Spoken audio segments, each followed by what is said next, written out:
പണ്ട് എനിക്കൊരു പ്രശ്നം ഉണ്ടായിരുന്നു. എനിക്ക് നോ പറയാൻ അറിഞ്ഞൂടായിരുന്നു.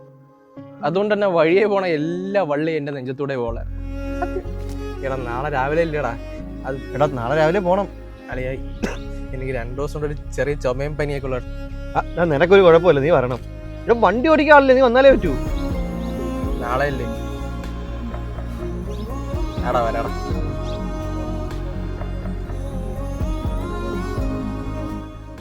അതായിരുന്നു ഞാൻ. എനിക്ക് എന്നോട് തന്നെ ഒരു സെൽഫ് റെസ്പെക്റ്റോ സെൽഫ് ലവോ അങ്ങനെ ഒന്നും ഇല്ലായിരുന്നു. അങ്ങനെ ഇരിക്കും ഒരു ദിവസം എൻ്റെ ഒരു ആവശ്യത്തിന് ഞാൻ ഇവരെ വിളിച്ചു. ആരുമില്ല, ലിറ്ററലി ആരുമില്ല. അന്ന് ഞാൻ തീരുമാനിച്ചു നോ പറയാനായിട്ട് നോ പറയണമെന്ന്. അതിനുശേഷം എന്താണെന്തോ ഫ്രണ്ട് സർക്കിളൊക്കെ ഭയങ്കരമായിട്ടും കുറഞ്ഞു.